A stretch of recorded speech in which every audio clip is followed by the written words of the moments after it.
Chapter 1. Welcome. Hello, my friend. Welcome. I am so glad you are here tonight. Before we go anywhere, I want to take a moment for you, just for you, because you made it through another day. And whatever that day held, whatever it asked of you, however full or difficult or long it was, you made it. You are here. And that is not a small thing. The day is done now. It is behind you, folded away with all the days that have come before. And it requires nothing more from you tonight. No more effort. No more decisions. No more tasks. Only this, only rest. So before we begin, I want you to take a slow, deep breath in through your nose.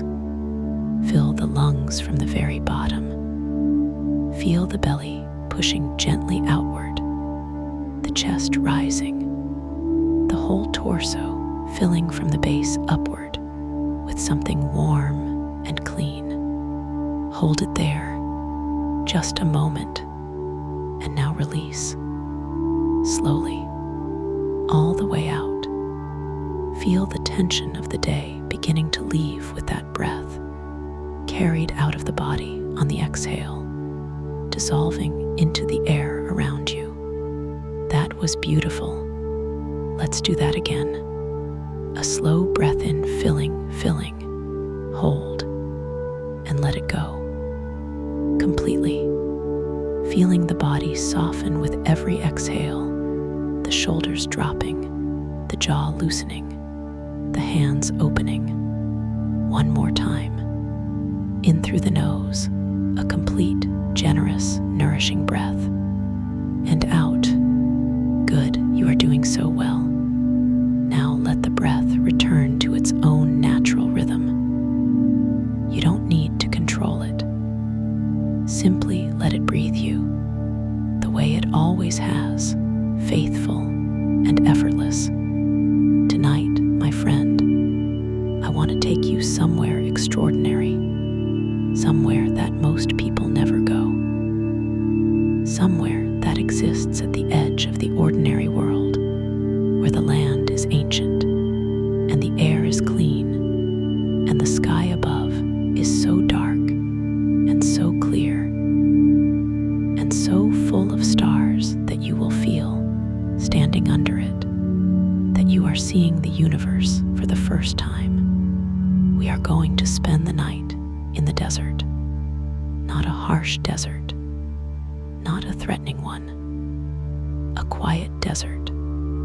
A vast, beautiful, peaceful desert, where the sand is warm from the day's sun, and the air smells of dust and sage and something very old, and the night sky above is the most extraordinary thing you have ever seen.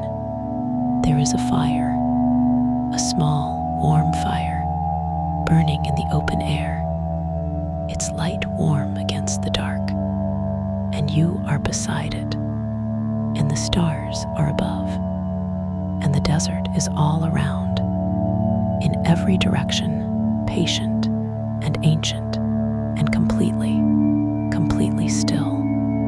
Come with me. Let's begin. Chapter 2. Ing, the body. Before the desert opens around you, I want to help your body truly arrive, because the body so often carries the day into the night without our noticing. The tension lives on in the shoulders long after the reason for it is gone. The jaw stays set from conversations that ended hours ago. The hands curl around things already set down. Let's help the body let go of all of that now. Bring your awareness gently to your feet. Just notice them, their weight, whatever sensations are there, and now allow them to soften completely. The arches releasing, the toes uncurling, every small muscle in the feet letting go of everything it held today. Feel the feet growing warm and heavy and completely still. Now let that warmth travel slowly upward into the calves and the shins. These muscles carried you through every step of today. Now they can rest. Feel them softening and releasing, growing warm and heavy, sinking deeper into the surface beneath you. The knees, the thighs, all of it softening and releasing, all of it warm and heavy and at rest. The hips, the lower back.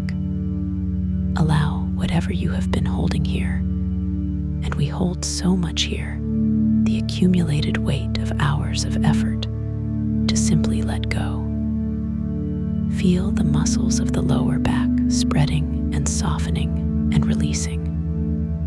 The whole lower body warm and heavy and completely at rest. The belly, allow it to be completely soft. No holding in, no tension, just the easy, natural rise and fall of the breath. The chest, feel the heart there, beating steadily as it always does, faithful and without complaint. Feel the chest soften around it with every exhale. The shoulders, let them drop, really drop, away from the ears as far as they want to go. Feel the muscles there releasing the grip they have been holding all day. Just letting go. Down the arms, heavy and warm. The elbows, the forearms, the wrists. The hands, let the fingers uncurl and open. The hands have held so much today. They can hold nothing tonight. The neck, long and loose and warm. The face, the jaw dropping very slightly, the teeth parting, the muscles of the jaw completely releasing, the cheeks softening, the forehead smoothing, all the lines of the day's concentration and worry simply dissolving away. The eyes soft behind the eyelids, the scalp releasing, your whole body, from the crown of your head to the tips of your toes, is now warm and heavy and completely released. Well done. The desert is waiting. The fire is lit. The stars are above. Come, Chapter 3, Arriving in the desert. I want you to imagine arriving at the desert as the last of the day's heat is still in the air. The sun has set, perhaps half an hour ago. The western horizon still holds its memory, a band of deep orange fatting upward through rose and gold into the first deep blue of evening. But the sun itself is gone, and the desert is beginning its nightly transformation. Because the desert transforms at night.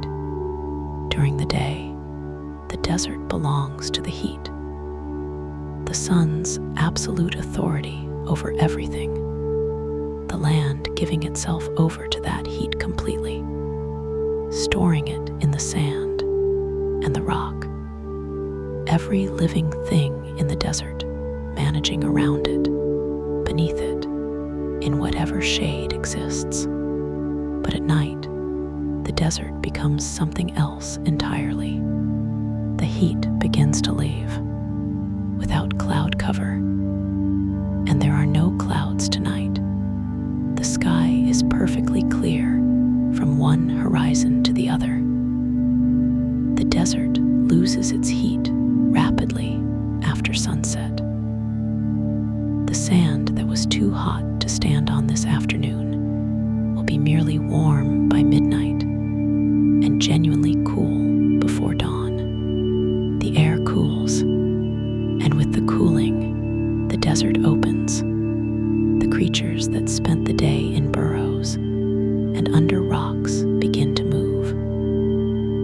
The plants, which conserved every drop of moisture through the burning hours, seem to exhale.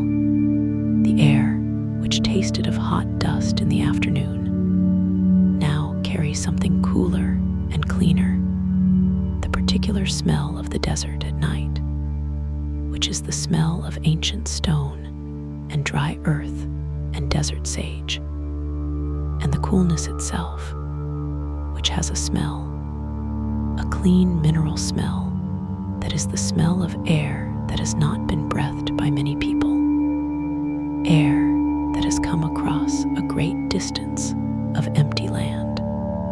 You breathe it, and it fills you, clean and cool, and carrying something very old. You are standing at the edge of a wide, flat desert valley. Behind you, an hour's drive away now, its lights invisible from here, is the nearest town. Ahead of you, the desert. In every direction, the desert.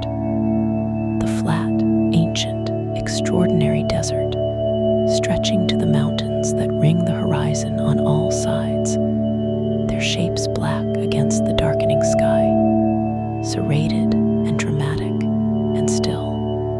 And above everything, the sky that is the reason you came. Chapter 4, The Sky. You have never seen a sky like this. Or perhaps you have once, twice, on some other night far from city lights.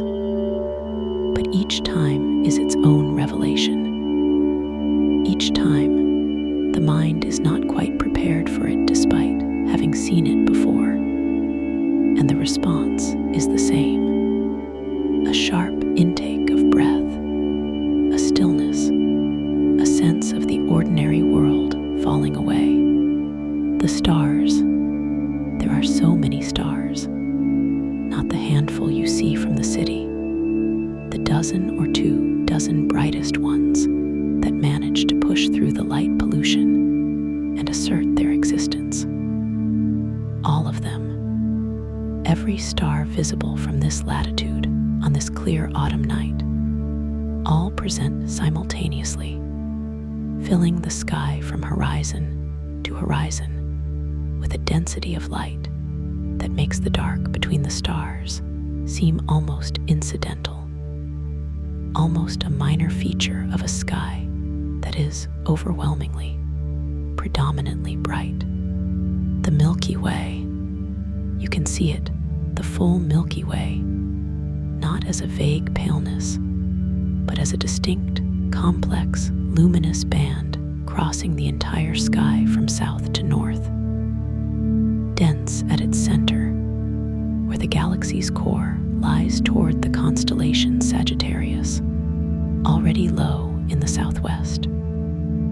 Broad and rich through the middle of the sky, thinning toward the edges, a river of light, a road of light, the combined glow of hundreds of billions of stars, each one a sun, each one too far away to be individually distinguished, their light adding together into this extraordinary pale luminescence. You tilt your head back, you look up, and you feel it is difficult to name the feeling because it is made of several things at once. Wonder, yes, a kind of vertigo, the vastness pressing down on you from above, the sense of enormous depth above rather than below. And beneath the wonder and the vertigo, something that is almost the opposite, a profound peace. The peace that comes from being reminded that the universe is impossibly large and impossibly old, and was getting along fine long before your particular concerns arrived in it. Your concerns are real. Your life is real. but it is held within something so vast and so patient and so beautiful that the holding itself is comforting. You are held in this. You are part of this. You breathe. Chapter 5, The Fire. A little way ahead, perhaps 30 meters, there is a fire. Not a large fire. A desert fire, practical and modest. A circle of stones placed by whoever came before. A few pieces of dry wood burning cleanly in the still air. The flames steady and unhurried in the absence of any wind. You walk toward it. The sand under your feet is warm. The day's heat still stored in the surface layer. The upper few centimeters of sand holding the warmth of 10 hours of direct sunlight, and releasing it slowly now that the sun is gone. Each step sinks slightly. The desert sand is fine and deep, not the wet, compacted sand of a beach, but the dry, loose, infinitely fine sand of the deep desert. Its particles so small that it pours through the fingers like water. As you walk toward the fire, it grows larger. First, just the glow of it against the darker sand nearby. Then the flames themselves, small, steady, amber and gold, moving with the slight, dancing movement of fire in calm air. Then the warmth reaching you, a gentle radiation, the warmth of the fire meeting the cooling desert air and winning, creating a small sphere of warmth around the fire circle. You reach the fire. You sit. The sand is warm under you. You place your hands flat on it for a moment, just to feel it. Warm and fine and real, the texture of it slightly rough against your palms, each grain a tiny thing, each grain a fragment of stone that was something else, granite, sandstone, quartz. Before the desert ground it down to this, the fire is between you and the open desert. Behind you, the dark, the vast, open, star-covered desert dark. Before you, the fire, small and warm and steady and alive. You breathe the fire smell, wood smoke in the desert air, clean and warm, the smoke rising straight up in the still air, the orange sparks lifting occasionally with the heat and rising and going dark. You are here. You are safe. You are warm beside a small fire under 1,000,000 stars in the desert. Chapter 6, The Desert Smell. Let me tell you about the smell of the desert at night, because it is one of the most distinctive and most beautiful smells in the world, and you are breathing it now, and it deserves your full attention. The primary smell is sage, desert sage, not the culinary herb of the kitchen, though they are related, but the wild sage that grows throughout this desert in low, gray-green shrubs. Its leaves small and tough and covered in fine hairs that give them their silvery appearance. This sage has evolved specifically for this environment. Its every feature designed to retain moisture in a dry world, and its essential oils are concentrated and powerful. When the temperature drops in the evening, the sage releases these oils, not dramatically, not in a cloud. Subtly, the cooling air draws the scent out of the leaves and disperses it across the desert. And the smell of it is extraordinary, complex and clean, slightly medicinal in a completely pleasant way, carrying a quality every person who has spent time in the desert knows immediately as desert. That smell beneath the sage dust, the fine mineral smell of dry earth and ancient stone, the smell of a land that receives very little rain and has concentrated its mineral character into the very air above it. A clean smell, a smell without the biological richness of wet soil. This is a simpler smell, more elemental. Stone, dust, age, and the cold coming. The cooling air itself has a smell, clean and slightly sharp. The smell of air that is losing its warmth. The smell of temperature dropping. The smell of night arriving. All of this together is the desert at night. You have been breathing it since you arrived.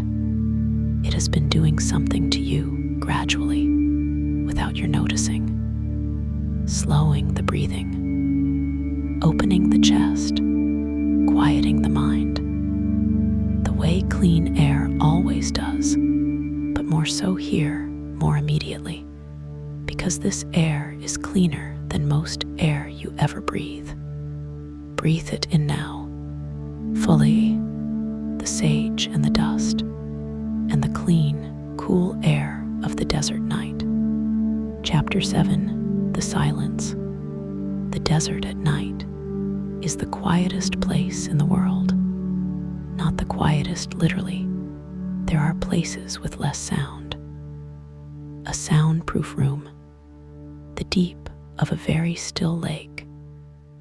But those silences are artificial, achieved, constructed. The desert silence is natural and vast, and has a quality that constructed silence does not have. It has depth. The silence of the desert extends in every direction, not just directly around you, but outward in all directions, for miles and miles and miles. There is no town within an hour, no road, no other person. The silence is not the silence of a gap in the noise. The way city silence is always a gap, always about to be filled again. This silence is the baseline state, the default. What the desert is when nothing is disturbing it. And in this silence, the sounds that remain are extraordinary. Your own breathing, close and present, very audible in the general quiet. The in and out of it. The slight sound of the air moving through the nose. In the city, you never hear your own breathing. Here, it is company. The most present, most immediate sound in the world. The fire, the small, continuous, complex sound of the wood burning. The hiss of moisture in the wood. The tick and pop of the expanding and contracting material. The low, barely there sound of combustion. The occasional sharper sound of a small piece of wood settling. The fire is never quite the same from moment to moment. Its sound shifts and changes with endless small variety.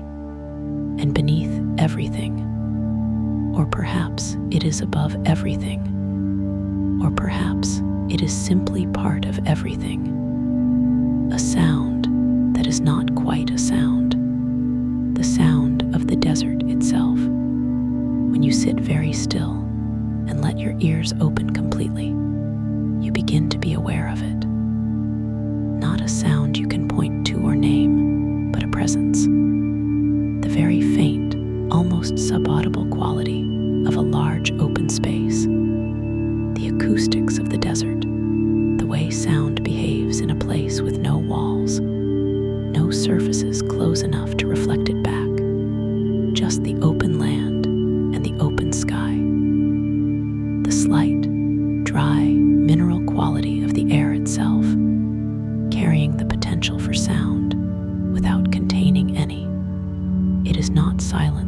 exactly. It is something richer than silence. The presence of a place that is very, very old and very, very itself. Chapter 8. The stars going deeper. Now that the fire is warm and the desert is around you, I want to take you back to the stars, because the stars deserve more than a first glance. They deserve to be looked at slowly, with the kind of attention that the desert itself invites. The patient, unhurried, completely present attention of someone who is nowhere else and has nowhere to be. Look up. Let the eyes travel slowly across the sky. Start at the horizon ahead of you to the south, where the sky meets the dark line of the distant mountains. The stars here, near the horizon, are slightly dimmed by the thickness of the atmosphere. They are seen through, more air between you and them than when you look straight up.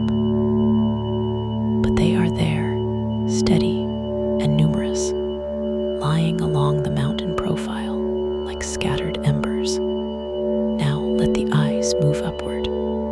The sky deepens, away from the horizon, through the intervening space. The stars become brighter, the sky between them darker and clearer.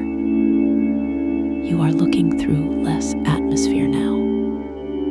The stars you find here are closer to their true brightness. The Pleiades, the seven sisters, you find them above the eastern horizon. A small, compact cluster of stars, their grouping distinct enough that the eye finds them immediately, assembles them into their pattern. 6 stars clearly visible to the naked eye. A 7th for those with sharp vision. The Pleiades have been known to people since the beginning of recorded history. Every culture that has looked up at the night sky has named them and told stories about them. They appear on ancient cave paintings. They were used as an agricultural calendar by people who lived thousands of years before writing. The same stars, the same cluster, above this desert tonight as they were above every desert and every ocean and every mountain and every plain that has ever existed under the sky. Let the eyes continue upward to the zenith, the point directly overhead. This is where the sky is darkest and the stars are brightest, seen through the minimum thickness of atmosphere. Here, the Milky Way is at its most magnificent, a broad, luminous band of light spanning the sky, not uniform, but textured, brighter in some places, darker in others. The dark lanes that run through it being not empty space, but clouds of dust that obscure the stars behind them. You are looking at the galaxy from inside. You are a small person lying on the surface of a planet that orbits a star, one of hundreds of billions of stars in this galaxy, looking outward at the rest of them. And they are beautiful. Breathe. Chapter 9. The Desert Creatures.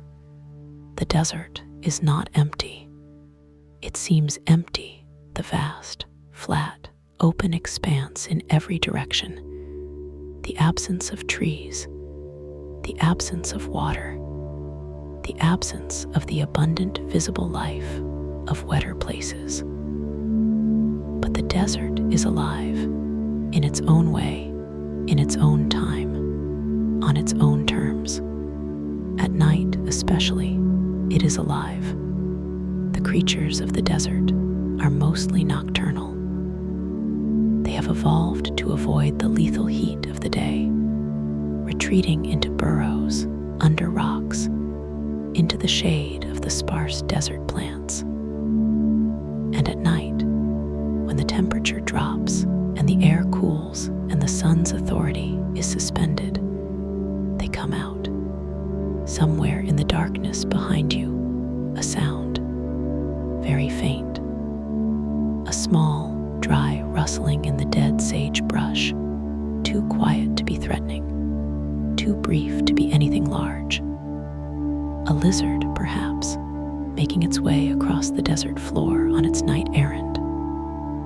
Or a small mouse, the kangaroo rat that lives in this desert. Its long tail and powerful hind legs, perfectly designed for the open desert. Its ability to extract water from the seeds it eats so efficient that it never needs to drink. The kangaroo rat is remarkable. It spends its days in a sealed burrow, the entrance plugged to maintain the humidity inside, preventing moisture loss. At night, it emerges and moves with extraordinary speed across the desert, covering ground in quick, bounding leaps, collecting seeds and carrying them back in its cheek pouches, living its small and complete and perfectly adapted life in the hours you are awake. You cannot see it, but it is out there, moving through the desert in the dark, doing what it has always done, in its particular mastery of a world that seems inhospitable only to those who are not adapted to it. And an owl, of course, in the desert at night, an owl, not the tawny owl of the forest, the great horned owl of the desert, its call deeper and more resonant, carrying across the flat land with a clarity that the open space allows. 4 low hoots, evenly spaced, and then silence. And then, from somewhere further away, an answering call, another owl, further into the desert, responding. A conversation in the dark. 2 owls talking across the desert night. You listen. Chapter 10. The warmth of the fire. The fire is your companion, not large enough to be demanding, not a bonfire that requires feeding and attention. Just this, a modest, steady fire in its circle of stones, burning its small logs at the pace they want to burn. The flames never very high, but always there. The coals beneath them building slowly into a deep orange bed that radiates a steady, reliable warmth. You add a piece of wood. You picked it up from the small stack left beside the fire circle. Dry wood, very dry. The desert climate, having removed every trace of moisture from it over the months since it was gathered. It is light in your hands, the lightness of wood that has given up its water completely. You lay it on the fire. The fire responds a brief brightening as the new wood catches at its edges, the flames reaching higher for a moment, the light cast by the fire widening and warming. Then it settles, the new piece finding its place, joining the combustion, becoming part of the fire. The warmth on your face increases slightly. You extend your hands toward it, not because you are cold, not yet, but because the gesture is instinctive. The fire and the hands extended toward it. As old a gesture as human beings have been human beings. As old as the first fire, the first circle of people sitting around it, the first shared warmth in the dark. You are doing what people have always done. In every part of the world, in every era, in every variation of human life, people have sat by fires in the dark, have extended their hands toward the warmth, have looked at the flames. Something in your body knows this. Something deep and preverbal responds to the fire with a recognition that is not memory, but is older than memory. This is safe. This is warmth. This is the center of the circle. This is where we are. You breathe the fire smell, wood smoke and desert sage mixing in the still air. You look at the flames. Chapter 11, the desert floor.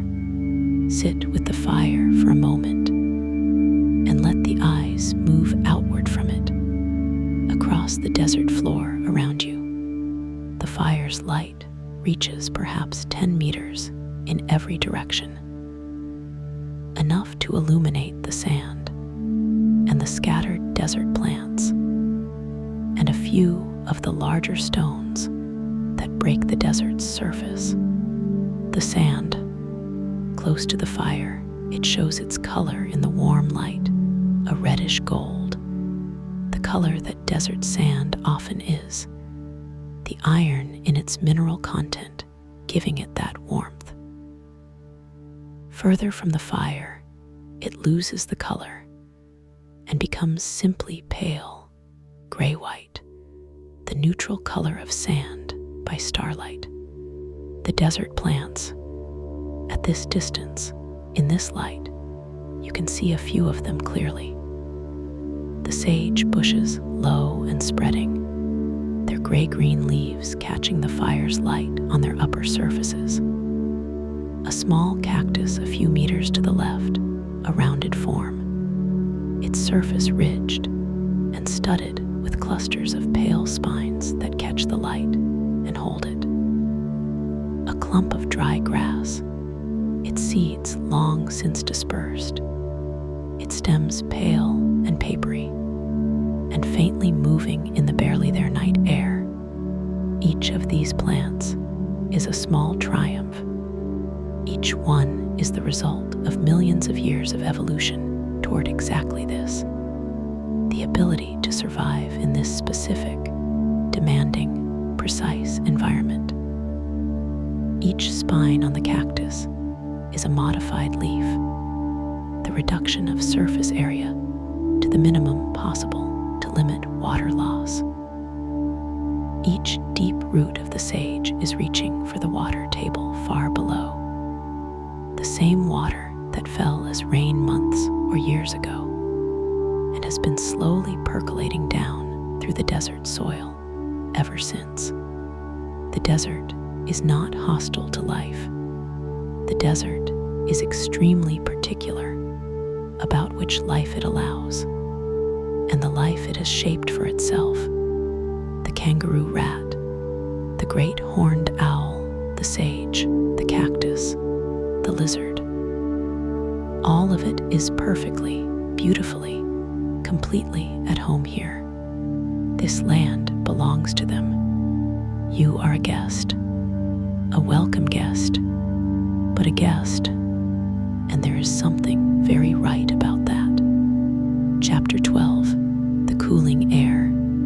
The air is cooler now.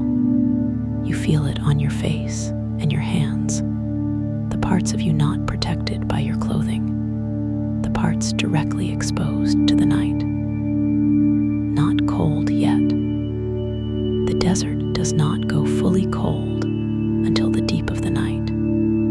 The hours after midnight, when the sand's stored heat has finally dissipated, and the temperature drops to whatever the desert's autumn nights reach. For now, pleasantly cool, the kind of cool that makes the fire's warmth more present, more appreciated.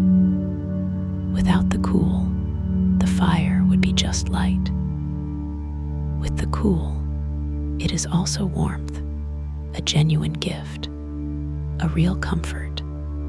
The fire's radius of warmth defined by the coolness that surrounds it. You pull the blanket a little closer around your shoulders.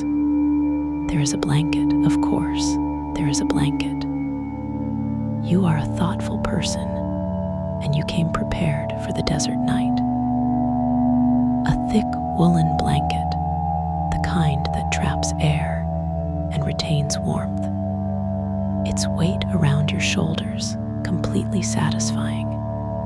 Its texture slightly rough in the way of good wool. You are warm inside the blanket, inside the fire circle, inside the desert night. The stars above are extraordinary still. They are better now than when you arrived, if that is possible. The sky having fully darkened in the hour since sunset, the atmosphere having settled to its clearest night condition, every star at its maximum brightness. You look up from the fire. The Milky Way is still there.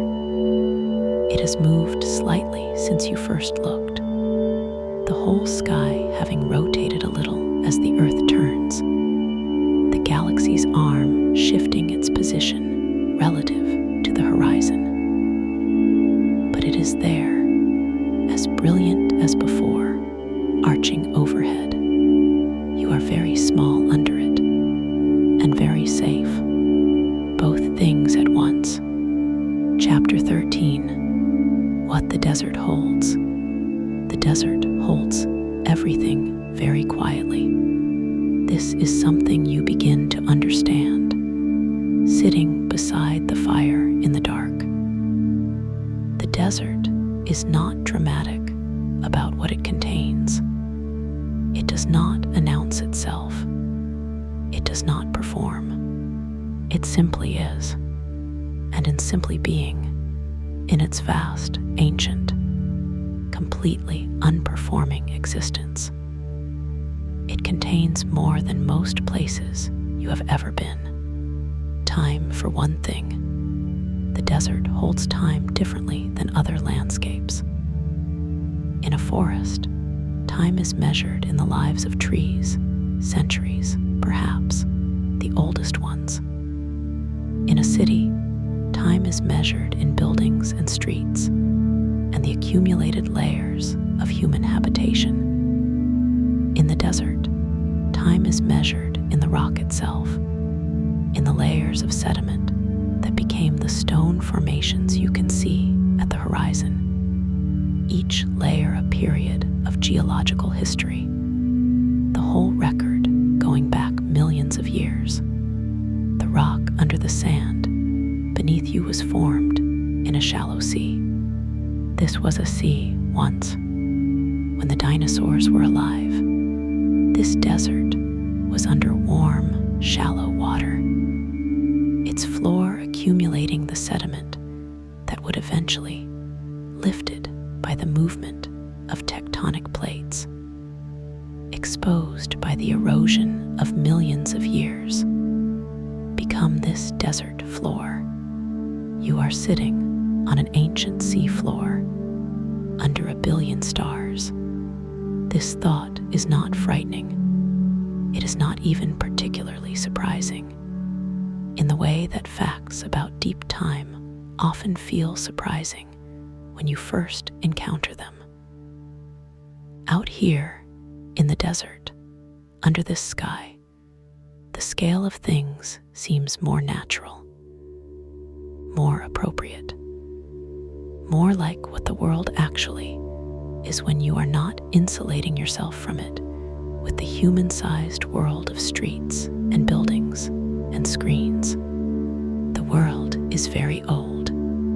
The universe is older still, and you are a small, warm, completely real person, sitting beside a fire in a desert on the surface of a planet that is part of a galaxy, that is part of a universe that contains more galaxies than there are grains of sand on all the beaches of the earth. And And it is fine. It is more than fine. It is the most peaceful thing. Chapter 14. The Moon Rising. There is no moon yet, but it is coming. In another hour, perhaps a little more, the moon will rise in the east. You can almost tell, even now, that it is coming. The sky in the east seems very slightly different from the sky in the west, a quality that is more felt than seen, a presence building behind the eastern mountains even before the light of it is visible. But for now, no moon. And without the moon, the stars have the sky entirely to themselves. This is the best time. The moon is beautiful.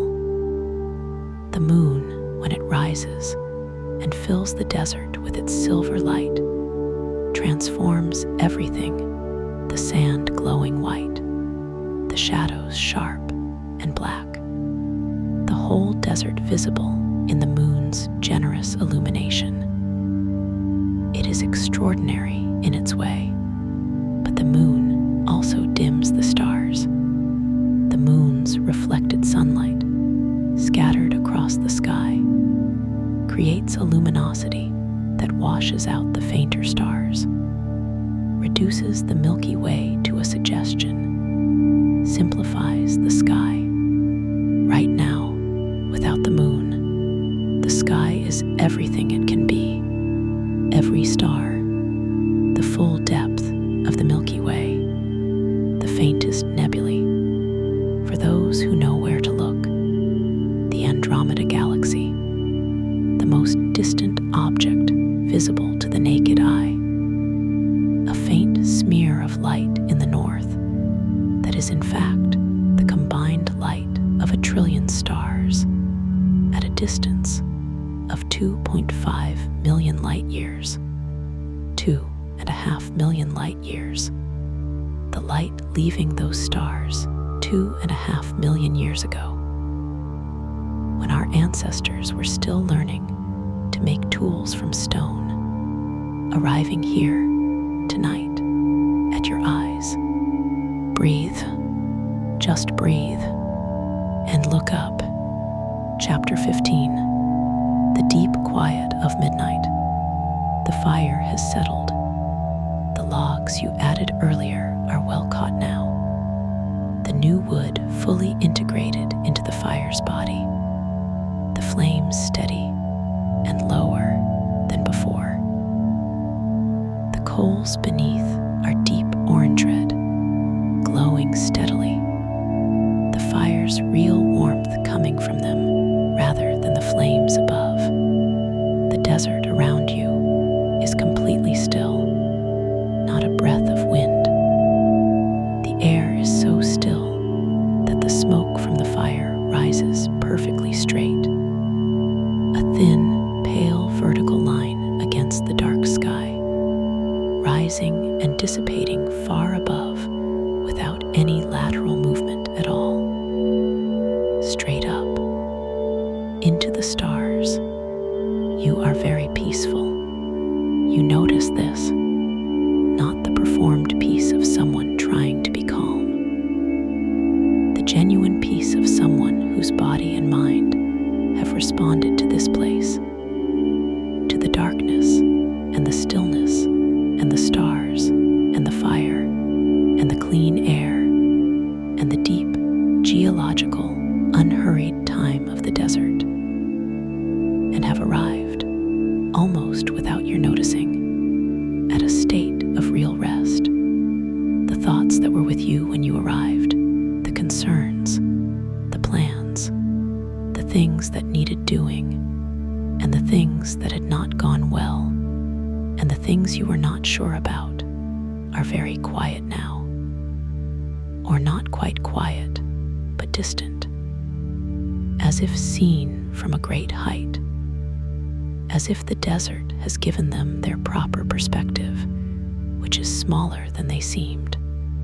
Everything is smaller than it seemed from the desert, and also, paradoxically, more real. The cool air on your face, real. The warmth of the fire, real. The stars above, their light real and present and arriving, real. Your breathing, slow and even, real. These are what is real tonight.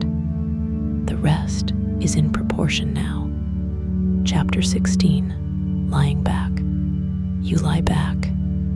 The sand receives you, warm and slightly yielding, the fine grains compressing under your weight, and holding you in a surface that is not soft exactly, but is yielding and complete, that conforms to the shape of you and supports you from every point simultaneously. You lie on the desert floor, and you look up, the whole sky above you, not the portion of the sky you can see from a chair beside the fire, not the upper half of a landscape. All of it, the entire hemisphere of the sky, from horizon to horizon, from east to west, from north to south, available to you as you lie on your back on the warm desert sand.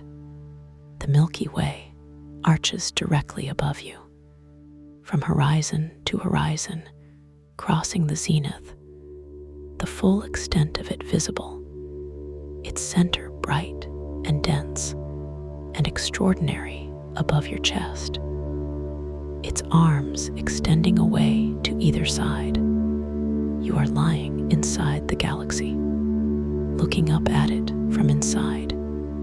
This is your galaxy, the one you live in, the one this solar system is part of, orbiting the center out in one of the spiral arms, taking 225 million years to complete one orbit. You are lying on the surface of a planet that is orbiting a star that is orbiting the center of this galaxy, which you are looking at from the inside, which you are part of, which contains you.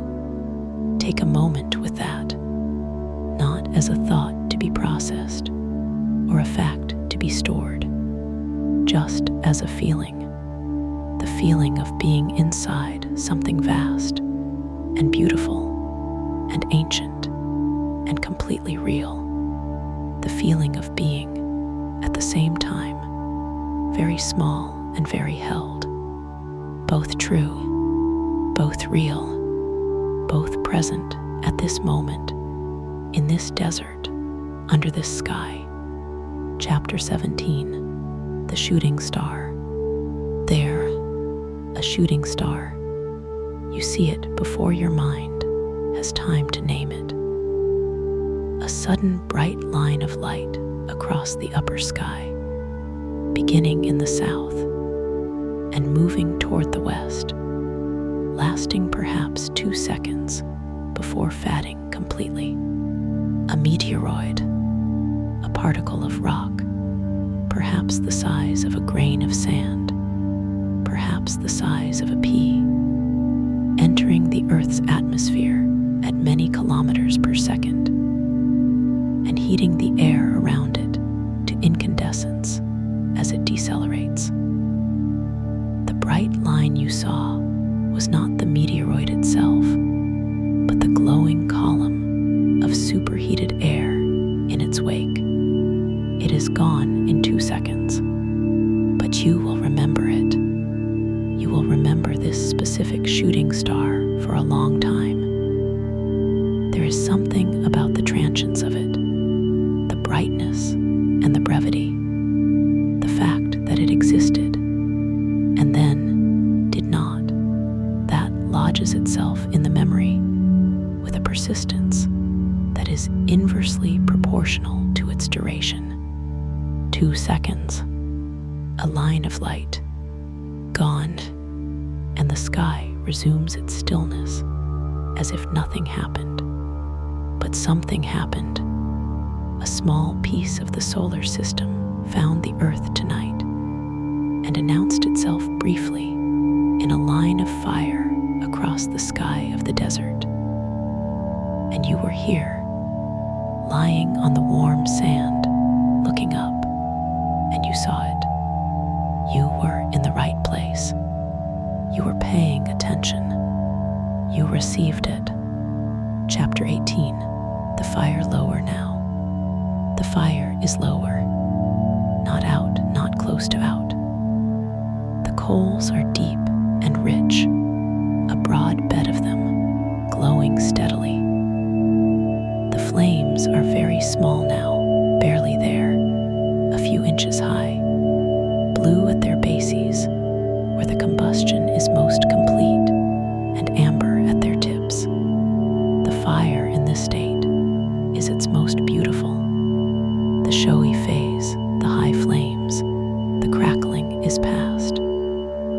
What remains is the essential fire, the pure heat without display, the glow of materials transformed, their stored chemical energy becoming light and warmth, returning to the universe in a different form. You could add more wood. You choose not to. The fire as it is, low and warm and quietly glowing, is exactly right for this moment, for the deepening of the night, for the body that is heavy and warm and moving towards sleep, for the mind that has gone quiet and would not benefit from the stimulation of a rebuilt fire. Let it be as it is. Watch it as it is, the coals shifting very slightly as they burn, the occasional small change in their arrangement as they settle, the glow deepening, and then brightening slightly with each of these small changes, the fire breathing in its own way, at its own pace. You breathe with it. Chapter 19. Deep in the night, the air is cooler now. The sand beneath you, which was warm when you lay down, has given most of its stored heat to the night air. It is still comfortable, the blanket around you, and the coals of the fire provide what the sand no longer does, but you feel the difference. The desert has moved deeper into its night phase. The stars have shifted. The earth has turned enough that the sky has rotated. The constellations that were rising in the east when you arrived are now higher, toward the zenith. The Milky Way's angle has changed, tilting as the night progresses, everything moving, so slowly, so gradually, that you cannot feel it happening. But the stars do not lie. They have moved. The sky is different from what it was 2 hours ago. The same stars in different positions, the whole vast wheel having turned in its unhurried way. The owl has been silent for a while. The kangaroo rat is somewhere in the dark, going about its business. Somewhere far away, 10 miles, 20 miles, impossible to tell in the desert, a coyote calls. The coyote, a high, wavering sound, part howl and part yip, carrying across the open desert with extraordinary clarity. The sound of the American desert at night, the sound that has accompanied every person who has ever spent a night in this landscape. It fades. The silence returns, but the silence has been enriched by it. The coyote's voice has passed through the desert, and the desert has received it. And the quiet that follows is the quiet that follows a beautiful thing, which is different from ordinary quiet. You breathe. Chapter 20. Sleep under the stars. It is time, my friend. Your eyes are very heavy, not from exhaustion, from peace. From the specific heaviness of eyes that have been given something completely beautiful to look at for a long time and are ready now, having received it fully, to close. The stars are still there. They will be there all night. The same stars, turning slowly on their paths, patient and permanent, not requiring your attention to continue their existence. The fire is coals now, warm, steady, reliable coals that will hold their heat for hours. They ask nothing of you. They will be here when the morning comes. The desert is around you, quiet and vast. The sage is releasing its scent into the cooling air. The kangaroo rat is somewhere in the dark. The owl may call again, or may not. The coyote is far away, and you are here, lying on the warm sand of an ancient seafloor, under a billion stars, beside the quiet coals of a small fire, wrapped in your blanket, breathing the cleanest air, at peace, the most genuine, most complete, most earned peace. Let your eyes close. Let the stars become something you feel rather than something you see. Their light still there, on the other side of your eyelids. The night still extraordinary, even in the dark, behind your eyes. The earth is turning. The stars are moving. The desert is breathing. And you are part of all of it, held in all of it, resting in all of it. Chapter 21. Good night. Good night, my friend. You did so well today. You made it through, and you brought yourself here, to this desert, to this fire, to this extraordinary sky, and you gave yourself this, the peace of a place that has no interest in your schedule, no awareness of your concerns, no agenda at all, except to be what it has been for millions of years. Ancient, quiet, beautiful. The desert gave you all of that tonight, and you received it. That matters. Remember this, on the days when the world feels too loud, too fast, too much, remember that this place is here, that this sky is always there, whether you can see it or not, that above the city lights and the cloud and the ordinary ceiling of the world you live in, the stars are burning. The Milky Way is arching. The galaxy is doing its slow, enormous turning. All of it there, all of it waiting for you to be still enough to receive it. And you know how to be still. You have just proven it. Sleep now, deeply, completely. The stars above you, the sand beneath you, the fire beside you, glowing in the dark, the desert all around, patient and ancient and completely at peace. Good night. Sleep well. Extended passages. The desert through the night. What the sand remembers. The sand has been here a long time. Each grain, and there are billions of them in the desert around you. More grains of sand than stars in your galaxy, was once part of something larger. A mountain, a rock face, a cliff above an ancient sea. The process of becoming sand took millions of years. The original rock, exposed to the weather, began to crack along its crystal boundaries. Water entered the cracks, and froze in the winters and pushed the cracks wider. Wind carried particles against the rock face and abraded it. Rain dissolved the soluble minerals and carried them away, leaving the insoluble ones behind. Slowly, over an unimaginable period of time, the rock became boulders. The boulders became stones.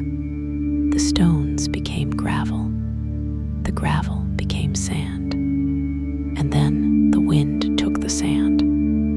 Wind moves sand across the desert in a continuous, slow migration. Each particle lifted briefly by the wind, carried a short distance, dropped, lifted again. In this way, the sand dunes of the desert are always moving slowly, barely perceptibly, but measurably. Over decades, a dune will have traveled miles from where it began. The sand beneath you has traveled. It came from somewhere else, and it is on its way to somewhere else. And tonight it is here, and you are on it, and the stars are above it, and the fire is warming it. And all of this is momentary in the scale of the sand's journey, but entirely real in the scale of your life.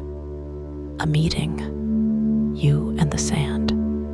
Tonight, the cactus at night, the cactus a few meters from the fire, is doing something tonight that it does every night. Opening. Some desert cacti are night bloomers. Their flowers open after dark, staying open through the night, and closing again before the heat of the next day.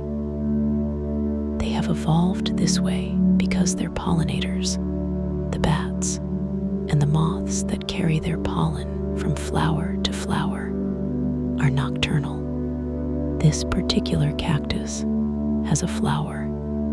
You can see it from here, just barely, in the glow of the fire's coals.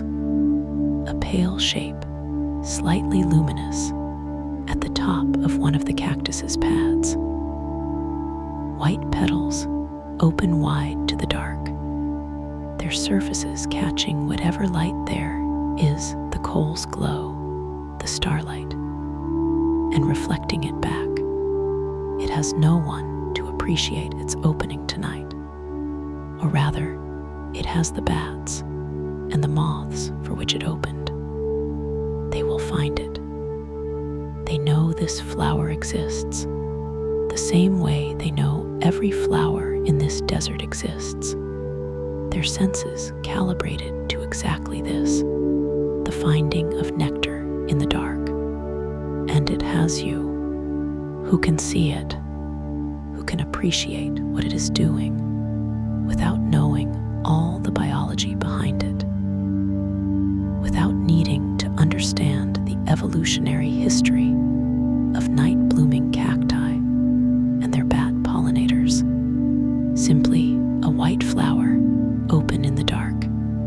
Simply a beautiful thing doing its beautiful thing, regardless of whether anyone is watching. It is a lesson, or it is not a lesson. It is simply the cactus doing what the cactus does. Either way, it is there, white and open, and quietly extraordinary. In the desert night, the temperature drop. The desert loses heat faster than almost any other landscape on Earth. The reason is the absence of cloud and the absence of water. Cloud acts as a blanket over the Earth's surface. It traps the heat that radiates upward from the warmed land and reflects it back down. A cloudy night stays warmer than a clear one. The desert has no clouds tonight. The heat that was stored in the sand all day is radiating freely upward, into the clear air, into the sky, lost to space, with nothing to stop it. This is why desert nights can be cold, even after searingly hot days. This is why the temperature you felt when you arrived, still warm from the afternoon, the air comfortable, has been dropping steadily ever since. By midnight, it will be genuinely cold. By 3 in the morning, it will be the coldest part of the night. The air perhaps 20 degrees cooler than the afternoon high. And at dawn, the moments just before sunrise, when the accumulated cold of the entire night has gathered, and the warmth of the coming sun has not yet arrived. The desert will be at its coldest and its most beautiful. The light at dawn in the desert is unlike any other light, but that is hours away. Right now, the cooling, the progressive, gradual, gentle cooling of the desert night, the blanket around you, the coals beside you, warm enough, more than warm enough. The ancient peoples, this desert has been home, not empty, not a wilderness in the sense of a place without human history. People have lived in this desert for thousands of years. They knew it the way Finn knows the harbor, intimately, completely, in all its moods and seasons and dangers and gifts. They knew where the water was.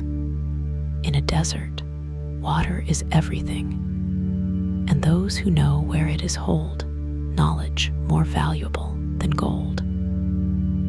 The springs, the seasonal streams that run after the rare rains, the places where the water table comes close enough to the surface that you can dig and find moisture. They knew the plants, which ones were edible and when, which ones had medicinal properties, which ones provided materials for building and weaving and making fire. The desert, which looks sparse to unaccustomed eyes, was a library to those who knew how to read it. They knew the stars, sitting where you are sitting now, under this same sky. They looked up at the same stars and found in them a calendar and a compass and a source of stories that made sense of the world.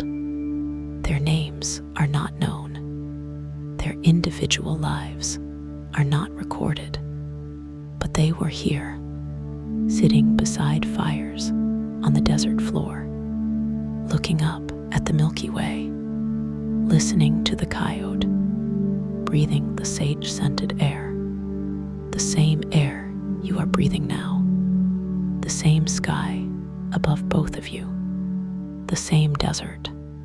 What happens at dawn? In a few hours, the eastern sky will begin to change. Not suddenly. The desert dawn is a slow process, a long preparation, a gradual building, the sky moving through many stages before the sun itself appears above the mountains. First, the false dawn, a phenomenon more visible from dark places like this desert than anywhere else. A faint, triangular glow in the east, pointing straight up. Not the dawn itself, but the zodiacal light, sunlight, scattered by the dust particles in the plane of the solar system.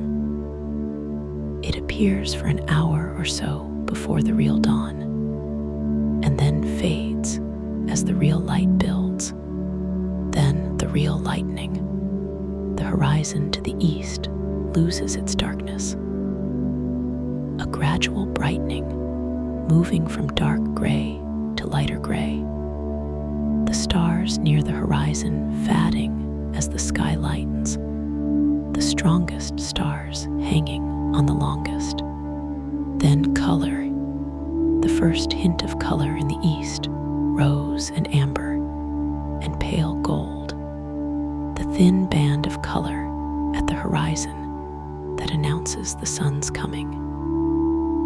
The sky above this band still dark, the stars still visible, but the color growing and brightening minute by minute. And finally, the sun, appearing over the ridge of the eastern mountains. Smaller than you expect, brighter than you can look at. Its first light horizontal and low, and raking across the desert floor, finding every grain of sand, and every plant, and every stone, and illuminating them from the side, casting long shadows westward, turning the desert gold, the whole desert gold, in that first light, warm and ancient and completely beautiful. But that is hours away. Right now, the stars. Right now, the fire's coals, warm and steady. Right now, the desert quiet and vast. Right now, you lying on the warm sand, breathing the sage air, held under a billion stars. Right now, sleep, the wind before dawn. In the hour before dawn, a wind often comes, not always, not every morning, but often in the desert. The temperature difference between the cold night air above the surface and the slightly warmer air near the cooling sand creates a movement. A very gentle, barely there movement of air across the desert floor. It announces itself softly, first as a sound, the faintest movement in the nearest sagebrush, the dry stems of the desert grass making their papery whisper. Then as a feeling, a coolness on the face that is different from the static cold of the still night. Moving cold, air in motion against the skin, and with the wind, the smells shift. The sage smell intensifies as the wind moves through it, disturbing the leaves, releasing more of the essential oil. The smell of the desert at this moment, the sage and the dust and the cold and the approaching dawn, is the most purely itself of any moment in the day.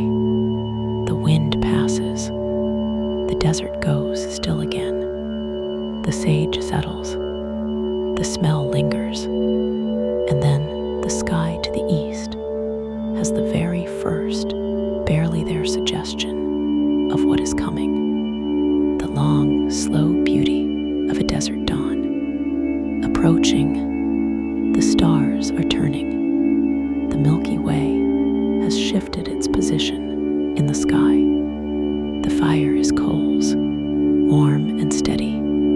The sage is fragrant in the cooling air. The kangaroo rat is in its burrow. The owl is in its roosting place. The coyote is far away, quiet now. The cactus flower is open in the dark, and you are asleep, lying on the ancient sea floor, under a billion stars, wrapped in your blanket, completely, deeply, peacefully asleep.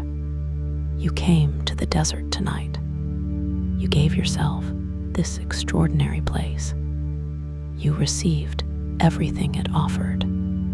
The stars, the silence, the fire, the vast and patient dark. And now you rest in it, held by the desert, held by the night, held by the turning of the galaxy above you. Good night, my friend. Sleep deeply. Sleep well. You deserve every single moment of this rest. Every single one. good night.